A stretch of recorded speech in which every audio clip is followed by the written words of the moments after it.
जय हिंद। एक बार फिर से स्वागत करते हैं आपके अपने channel DJ sir classes official में। तो हार्ट बीट बढ़ रही होगी, धक धक कर रहा होगा, बड़ा डर लग रहा होगा कि वोट देना है, परसों वोट देना है। तो भाई डरो नहीं, मैंने जो आपसे वादा किया वो एक एक चीज निभा रहा हूँ। लो आ गए आपके पास दूसरी वीडियो लेकर के, कहा था आ जाएगी तो आ गए। देखिए आराम से, आइए सारी चीजें कवर करेंगे, एक एक चीजें यहीं से फंसेंगी डिट्टो। करेंगे क्या, कहा था ना 20 नंबर छोड़ के चल रहा हूं, उसी 20 नंबर की तैयारी हो रही है। लिखिए 10 नंबर का कंटेंट लिखिए तुरंत। बेटा हल्के में ना लो, ये लो। बहुत वक्त लगता है ऐसी चीजों को तैयार करने में, बट तैयार तो कर ही देते, ये तैयार है मामला। समझ गए? चलिए सबसे पहले मैं आपको बताता हूं हिंदी के बारे में, गौर से समझ लो। हिंदी भाषा का विभाजन, हिंदी भाषा का विभाजन टू द पॉइंट बात करें, कॉपी पेन निकाल लेना, एमसीक्यू के लिए करवा रहा हूं, 20 नंबर यहीं से तैयार है तुम्हारे। 50 नंबर का कंटेंट बता दिया, 20 नंबर इधर से बता दे रहा हूं, आराम से देखो। सबसे पहले कॉपी और पेन निकाल के बैठ लो। हिंदी भाषा का विभाजन जो कि हमने काल के आधार पर किया, तो पहली हेडिंग आपकी होगी हिंदी भाषा का विभाजन।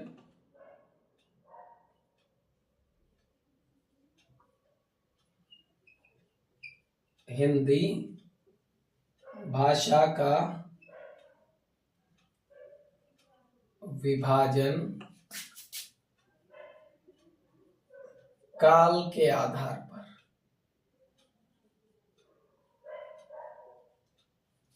काल के आधार पर कितने भागों में बांटा गया? तो टोटल 4 भागों में बांटा गया काल के आधार पर।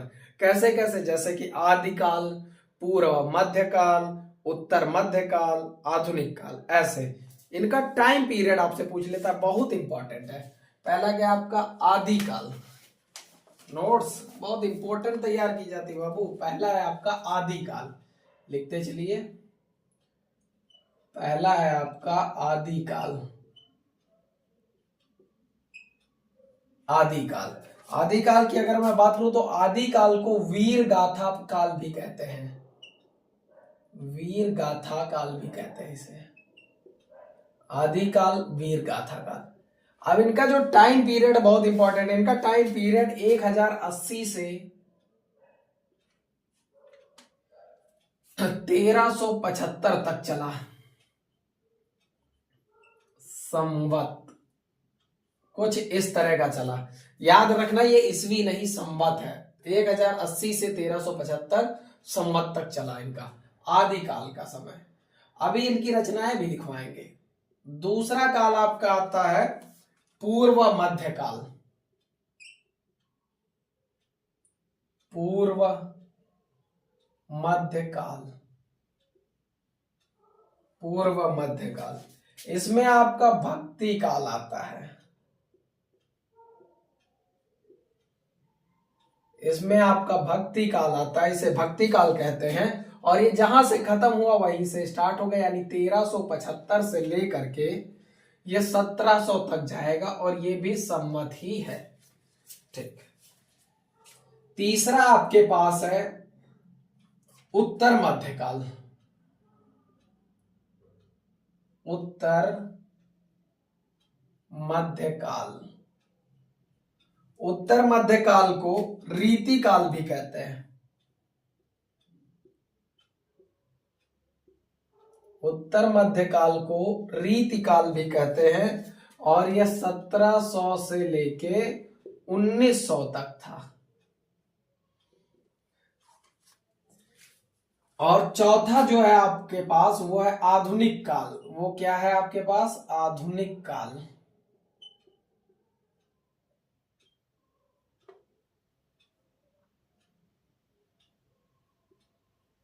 आधुनिक काल, आधुनिक काल को गद्य काल भी कहते हैं।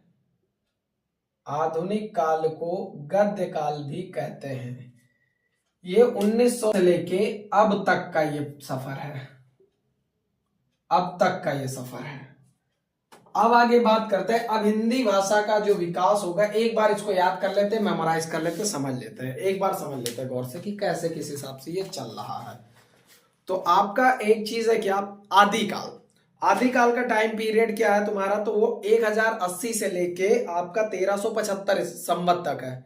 आदिकाल को ही क्या बोलते हैं? वीर गाथा काल कहते हैं। उसके बाद आपके पास है पूर्व मध्यकाल। पूर्व मध्यकाल को भक्ति काल भी कहा जाता है, पूर्व मध्यकाल को भक्ति काल भी कहा जाता है, जो कि 1375 से लेकर के 1700 तक का है। फिर उसके बाद है उत्तर मध्यकाल। उत्तर मध्यकाल को आप रीति काल भी कहते हो, और ये 1900 से लेकर 1700 से लेकर 1900 तक चला है। फिर उसके बाद है आधुनिक काल। आधुनिक काल को गद्य काल भी कहते हैं, और ये 1900 से लेकर अब तक चला है। अब आगे और देखते हैं फर्दर डिवीजन। आगे फर्दर डिवीजन देखें तो हिंदी का विभाजन युग के आधार पर देखेंगे। अब दूसरी हेडिंग डाल दीजिए, हिंदी का विभाजन, हिंदी का विभाजन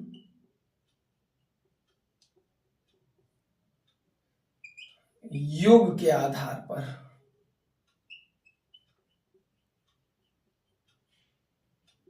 हिंदी का विभाजन युग के आधार पर।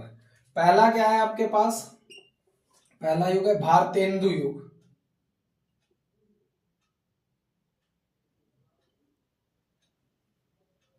भारतेंदु युग, पहला भारतेंदु युग।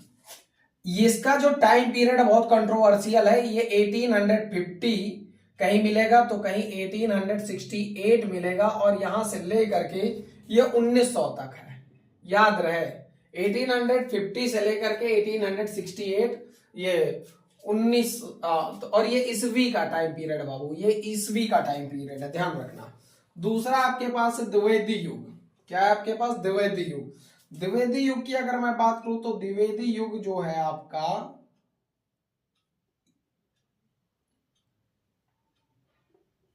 द्विवेदी युग, द्विवेदी युग की शुरुआत हुई है 1900 से लेकर के, और ये 1900 से लेकर के 1920 तक है, ईस्वी में है सब।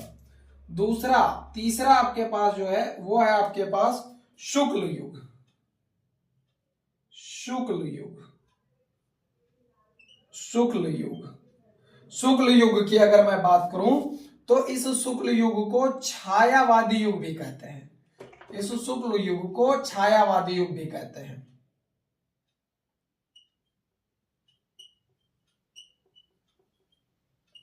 छायावादी युग, छायावादी युग भी कहते हैं। और इसका जो टाइम पीरियड होगा इसमें भी बड़ा कंफ्यूजन है, कहीं 1918 लिखा हुआ है तो कहीं 1920 भी लिखा हुआ है, और ये कहां तक गया तो ये 1938 भी मिलेगा, ये 36 भी मिलेगा, ये 40 भी मिलेगा। 1936 भी हो सकता है, 1938 भी हो सकता है, 1940 भी हो सकता है। इनमें से कोई भी हो सही माना जाएगा। ज्यादा प्रेसाइज आपका 1918 से लेकर के 1930 तक है, सबसे करेक्ट ये है। चौथा आपके पास है शुक्लोत्तर युग। शुक्लोत्तर युग, शुक्लोत्तर युग की अगर मैं बात करूं तो इसे छायावादोत्तर युग भी बोलते हैं, इसे छायावादोत्तर युग भी बोलते हैं। छायावादोत्तर युग, छायावादोत्तर युग की अगर मैं बात करूं तो ये 1938 से लेकर के 1947 तक चला। इसके बाद एक और है लास्ट, ये है आपका स्वतंत्रतायोत्तर युग। स्वातंत्रोत्तर युग, स्वतंत्रोत्तर युग ये कब से कब तक चला तो ये 1947 से लेकर के अब तक चला है, अब तक। अब सबसे ज्यादा टाइमलाइन इसी की इंपॉर्टेंट है। देखो सबसे पहले आपने सीखा हिंदी भाषा का विभाजन काल के आधार पर, जिसमें आदिकाल जिसे वीरगाथा काल भी कहते हैं, जो कि 1080 से लेकर के 1375 तक चला। दूसरा पूर्व मध्यकाल, ये भक्ति काल भी इसको कहते हैं, और ये 1375 से लेकर 1700 तक चला। फिर उत्तर मध्यकाल, ये रीति काल इसे कहते हैं, ये 1700 से लेकर 1900 तक चला। फिर आधुनिक काल, ये गद्य काल भी इसे कहते हैं, और ये 1900 से लेकर अब तक चला। अब आगे हिंदी का विभाजन युग के आधार पर, पहले काल के आधार पर, अब युग के आधार पर। भारतेंदु युग 1850 या 1868 या 1850, 1868 से लेकर 1900 तक। दूसरा आपके पास द्विवेदी युग 1900 से लेकर 1920, ओनली 20 ईयर तक। शुक्ल युग या छायावादी युग इसे बोलेंगे। ये 1918 से लेकर के 1918 या 1920 से लेकर के 1938 से लेकर 40 तक के बीच में कोई भी सही है। शुक्लोत्तर युग की अगर मैं बात करूं, शुक्लोत्तर युग इसे छायावादोत्तर युग भी बोलते हैं और ये 1938 से लेकर 1947 तक। दूसरा स्वतंत्रतायोत्तर युग 1947 से लेकर अब तक। स्क्रीनशॉट मारो, जो भी करो मैं फटाक से इरेज करूं। अब इंपॉर्टेंट चीजें करते हैं, अब करते हैं रचनाएं। अब क्या करते हैं? रचनाएं। नोट करो इसको फटाक से, हटाते हैं इसे। आ जाइए, आप डरे नहीं, एक एक चीज दे दूंगा, अभी आप परेशान ना हो, ठीक है? सारी चीजें अब आपके पास है। अभी तक जो हमने काल के आधार पे पढ़ी थी, अब उस काल की सभी रचनाएं देखेंगे और उसके लेखक देखेंगे। आपसे ऐसे पूछ लिया जाता है कि आदिकाल के निम्नलिखित में से आदिकाल के कवि कौन है, या इनमें से कौन सी आदिकाल की रचना है, या आदिकाल की रचना देके लेखक का नाम पूछ लिया, कुछ इस तरह से। तो सारे केसेस में हम अब लिखना शुरू करते हैं। सबसे पहले जानेंगे आदिकाल। किसके बारे में जानेंगे? आदिकाल के बारे में जानेंगे।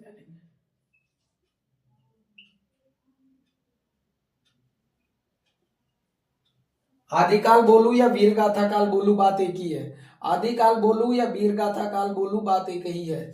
तो सबसे पहले इधर हम लिखेंगे रचना, इधर लिखेंगे हम क्या कहते हैं वो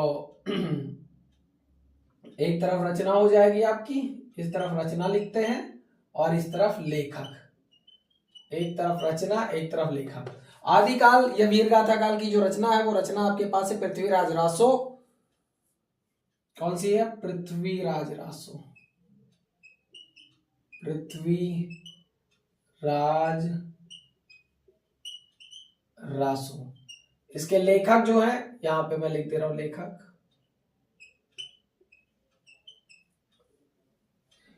पृथ्वीराज रासो के लेखक जो है वो है चंद्रबरदाई।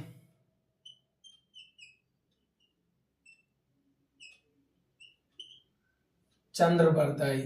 पृथ्वीराज रासो के लेखक जो है वो है चंद्रबरदाई। दूसरा इसमें अगर मैं बात करूं तो एक और रचना है, वो है रचना आपके पास परमाल रासो। परमाल रासो। परमाल रासो के जो लेखक है वो है आपके पास जगनिक। जगनिक। जगनिक। मैं जरा इंक डाल दूं, ठीक है, ताकि बिल्कुल भी लाइट ना दिखे, हल्का दिखे, मतलब सॉरी बिल्कुल भी लाइट, मतलब मेरा ब्लैक मार्कर खत्म हो गया और मैं जा नहीं पा रहा हूँ इस टाइम लेने, मतलब इंक खत्म हो गई, ब्लू वाली बची, और ब्लू वाली ज्यादा देर टिकती नहीं है बाबू, ठीक है, और इसकी विजुअल क्वालिटी भी जो है वो ब्लैक वाले से कम है। बट फिलहाल मैं कर रहा हूँ, जैसे ही मौका मिलता है, आप लोगों का पेपर चल रहा है इसलिए मैं बाहर भी निकल ही नहीं रहा हूँ, इन सब चक्कर में नहीं जा पा रहा हूँ। ये तो हो गया आपका आदिकाल और उसके लेखक और रचना हो गई।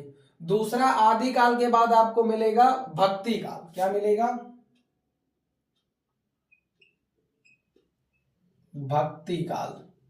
भक्ति काल की अगर मैं बात करूं तो एक तरफ क्या होगा आपका रचना, फिर से इधर होगी रचना आपकी और इस तरफ होगा आपका लेखक।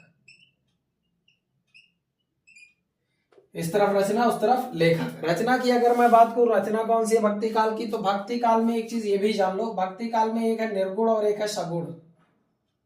एक तरफ होगा निर्गुण भक्ति काव्य धारा,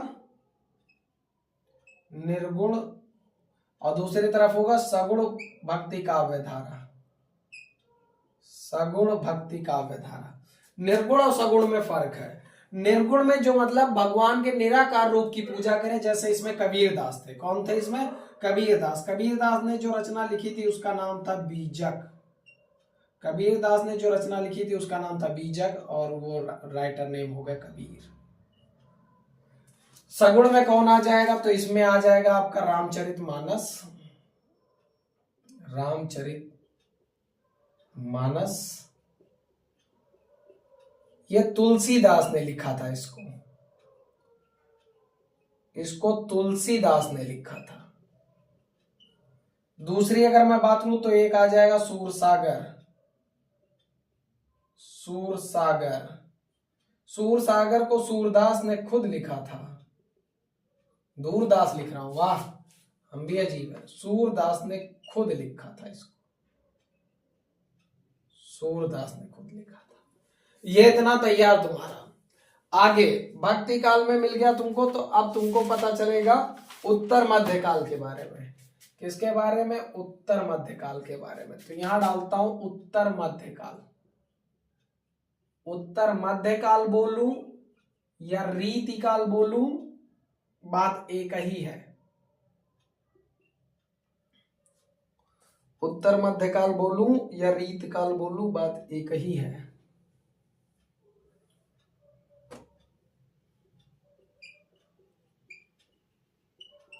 ऐसे आपसे पूछता है इनमें से कौन सा कवि रीतिकाल का है, तो आपको आराम से लिखना है। पहला रचना और वो कवि दोनों लिखो। पहला लिखो रामचंद्रिका। राम चंद्रिका। रामचंद्रिका की अगर मैं बात करूं तो इसके लेखक जो है वो है केशव दास। केशव दास। दूसरी अगर मैं बात करूं तो कवि प्रिया।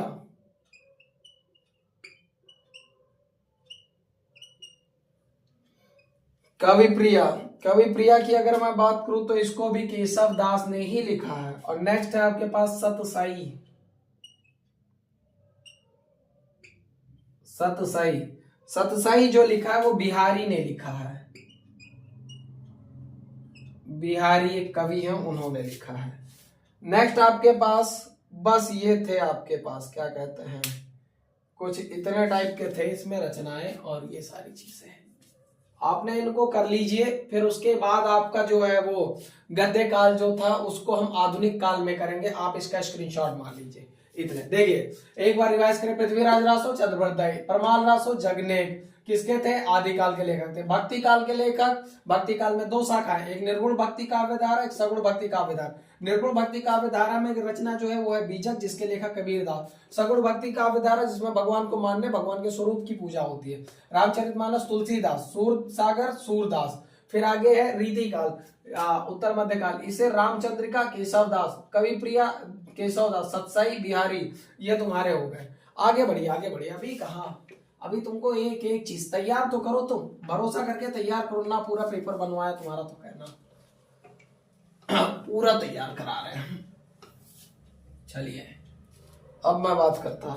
अब आगे आपके पास लिखा हुआ है, अब बात करते हैं भारतेंदु युग की। किसकी बात करते हैं? भारतेंदु युग। भारतेंदु युग। भारतेंदु युग सबसे पहले किसके नाम पे पड़ा? तो भारतेंदु हरिश्चंद्र के नाम पे पड़ा। ये बात पहले लिख लो। ये किसके नाम पे है? भारतेंदु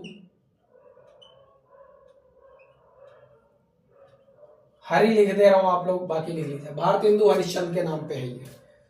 भारतेंदु युग की अगर मैं बात करूं तो भारतेंदु युग की सबसे पहली रचना जो हम लिखते हैं, एक तरफ रचना दूसरी तरफ लेखक, तो रचना हम लिखते हैं भारतेंदु युग की भारत दुर्दशा।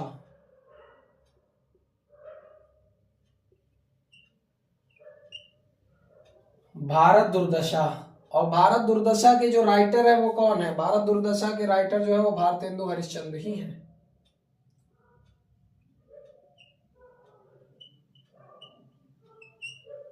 भारतेंदु हरिश्चंद्र ही हैं। दूसरी आपके पास है अंधेर नगरी।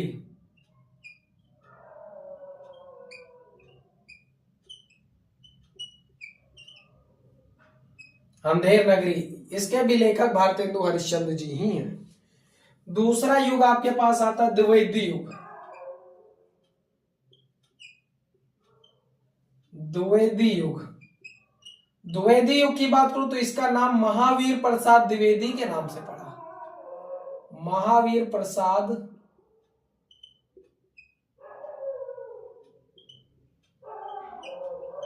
द्विवेदी के नाम से पड़ा। अब इसमें बात करूं तो कौन सी है वो? तो इसकी रचना है, द्विवेदी युग की रचना है साकेत। साकेत। दूसरी रचना भारत भारती।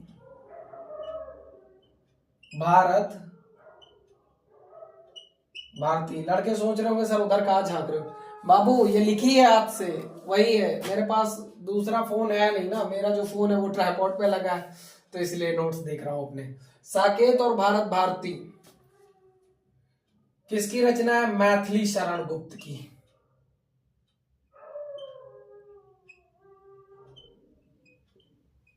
मैथिली शरण गुप्त की, साकेत भारद्वाज। नेक्स्ट आपके पास है प्रिय प्रवास, एटलीस्ट दो दो रचनाएं तो लिखवा दूं। प्रिय प्रवास, प्रिय प्रवास जो रचना है वो अयोध्या सिंह उपाध्याय हरिऔध का है, तो मैं हरिऔध लिख रहा हूं सिर्फ।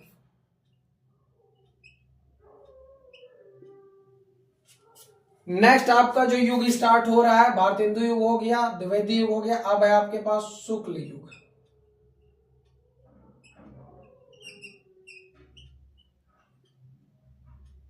शुक्ल युग, शुक्ल युग की अगर मैं बात करूं तो शुक्ल युग में सबसे पहली रचना ये किसके नाम पे पड़ा, तो ये आचार्य रामचंद्र शुक्ल द्विवेदी के नाम पे पड़ा।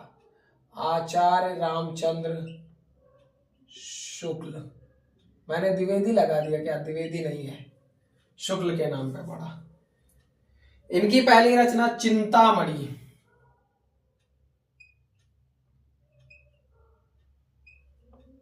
इनकी पहली रचना चिंतामणि। दूसरी रचना मित्रता, मित्रता। तीसरी, और इसके लेखक कौन है, चिंतामणि मित्रता, इन सबके लेखक कौन है, तो यही है आचार्य प्यारे से रामचंद्र शुक्ल।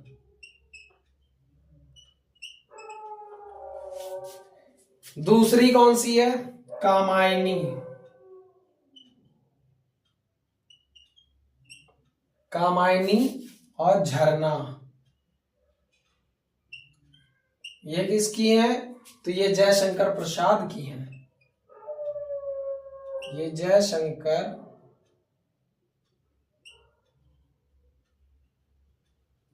प्रसाद की है। दूसरी आपके पास जो है वो है चिदंबरा, क्या है, बहुत इंपॉर्टेंट है, ध्यान रखना बाबू। चिदंबरा, चिदंबरा जो है वो किसकी रचना है, यह सुमित्रा नंदन पंत की, सुमित्रा नंदन पंत की। बस अब एक युग और बचा है, वो है शुक्लोत्तर युग, उसकी भी रचनाएं लिख दें। एक और है तुम्हारे पास शुक्लोत्तर युग, इसकी भी रचना लिख दूं मैं, शुक्लोत्तर युग, शुक्लोत्तर युग। इसकी जो रचना है वो है कितनी नावों में कितनी बार, कितनी नावों में कितनी बार, इतनी बड़ी रचना है। और इसके लेखक कौन है, तो इसके लेखक है अज्ञेय। कितनी नावों में कितनी बार के जो लेखक हैं वो है अज्ञेय। दूसरा गेहूं और गुलाब, गेहूं और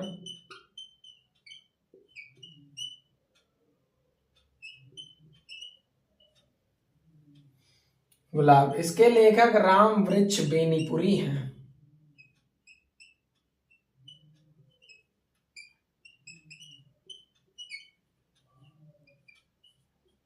राम वृक्ष बेनीपुरी हैं।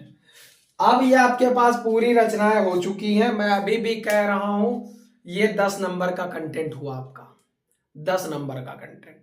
तो सर बाकी 10 नंबर, उसके लिए और रचनाएं हैं कुछ जो स्पेसिफाइड है कि वहीं से आएंगी। बाकी रस, छंद, अलंकार, समास और प्रत्यय, उपसर्ग, ये सारी चीजें भी तो बाकी है, तो 10 नंबर वो भी है ना, हम है ना, चिंता क्यों कर रहे हो। आगे लिखो, फटाक से स्क्रीनशॉट मारो या जो भी करना करो, आगे बढ़ते हैं। तुरंत याद कर लेना, घोल के पी लेना बाबू, पता चल जाएगा पेपर वाले दिन ही सब चीज का है, समझ लेना। एकदम बवाल चीज लिख रहे हो, एकदम बवाल, समझ रहे हो। आ जाओ, झुकेगा नहीं, फायर। अब एक चीज और, वो लिखनी है आपको पत्रिका और उसके संपादक।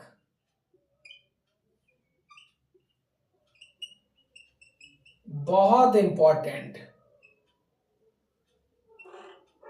पत्रिका और उसके संपादक। पहली है कवि वचन सुधा। कवि वचन सुधा। कवि वचन सुधा के संपादक है भारतेंदु हरिश्चंद्र।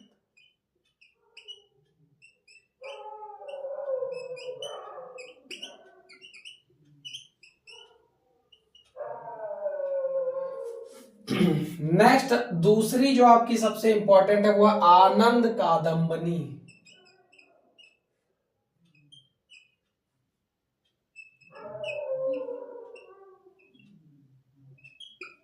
आनंद कादंबनी ये किसकी है? बद्री नारायण चौधरी की है। बद्री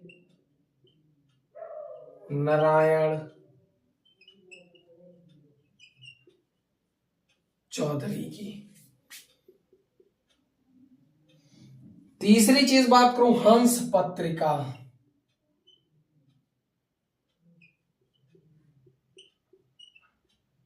हंस पत्रिका इसको किसने संपादित किया था? मुंशी प्रेमचंद ने। मुंशी प्रेमचंद्र ने। चौथी जो है आपके पास है वो है सरस्वती पत्रिका।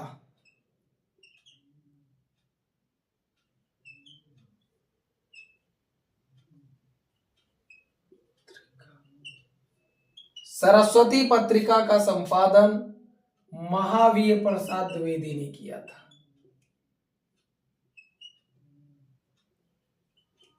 महावीर प्रसाद द्विवेदी ने किया था। पांचवी आपके पास जो है वो मर्यादा है। कौन सी है? मर्यादा। थोड़ी तो मर्यादा रखिए।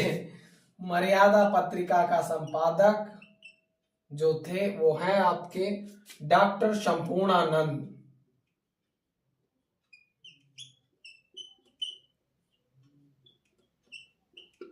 बस 5। कौन सी? एक बार रिवाइज मारो। कवि वचन सुधा भारतेंदु हरिश्चंद्र, आनंद कादंबनी बद्रीनारायण चौधरी, हंस पत्रिका मुंशी प्रेमचंद, सरस्वती पत्रिका महावीर प्रसाद, मर्यादा पत्रिका डॉक्टर संपूर्णानंद। तो बाबू इतना तक करो, तुम्हारा ये 10 नंबर का कंटेंट है। अब इसका जो 10 नंबर आया वो आपको अभी मॉर्निंग की वीडियो में मिल जाएगा। अभी इतना तैयार करो, मॉर्निंग की वीडियो में और एनालिसिस करके आपके लिए 10 नंबर का और कंटेंट आपको दे देंगे। आपका पूरा 70 नंबर तैयार हो जाएगा। 60 नंबर आपके पहुंच चुके हैं बाबू। ठीक है, तो चलिए फटाक से। और एक रिक्वेस्ट है आपसे, प्लीज शेयर कर दो। आप लोगों की रीच ही तो मुझे आगे बढ़ने का मौका देती है भाई। अगर मैं आपके लिए एफर्ट मारता हूं तो एटलीस्ट आप इसको शेयर तो कर दो। आप लोग बालक हो हमारे, आपके लिए आप भी जानते हो कि मैं आपके लिए कितनी मेहनत कर रहा हूं, चाहे आप ऑफलाइन में हो या ऑनलाइन में हो। तो एटलीस्ट आप लोग हमारी वीडियो को अपनी स्टेटस पे जरूर लगा दिया करो। समझ गए? चलिए मिलते हैं बहुत ही जल्दी अगली वीडियो में। तब तक के लिए जय हिंद।